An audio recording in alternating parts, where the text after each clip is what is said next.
the pushback that President Biden is getting in this latest effort to get prices under control. This morning's national average, by the way, for gas is $4.94 a gallon. Very high, but actually down about a nickel and 2 pennies from a week ago, partly due to lower oil prices and partly due to Americans just driving less, according to AAA. Now, the president thinks that prices will drop much more if Congress suspends the federal gas tax, but he's getting some serious resistance on Capitol Hill, including from Democrats. Ed O'Keefe is at the White House for us, tracking all of this. Ed, what's happening here?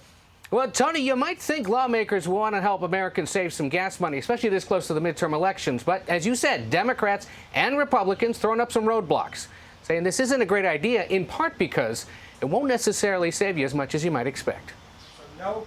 Your customers, the American people, they need relief now.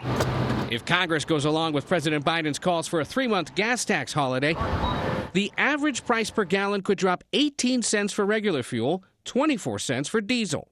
But that's assuming gas stations and oil companies cut their prices, something they're not required to do. Bring down the price you are charging at the pump to reflect the cost you are paying for the product. Do it now. How much could prices come down?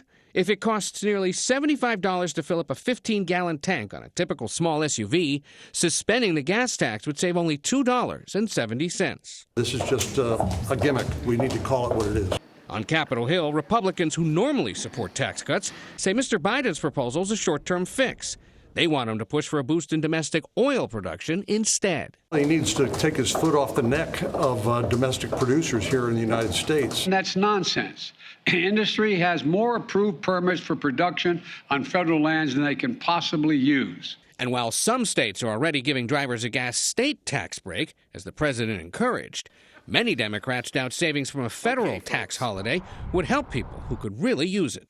Economists like Mark Zandi, whose advice the president has sought in the past, are also skeptical since the proposed plan could potentially cost the Highway Trust Fund $10 billion. We need to invest in infrastructure, and this will take away from that. Potentially hurting a key Biden accomplishment. We want to make very clear, if we were to take this action, that it's easy to take away a tax. It's hard to put one back on. And as somebody who, as governor, spent a lot of time trying to pay for Virginia's infrastructure needs, sometimes not always successfully, I'm hesitant.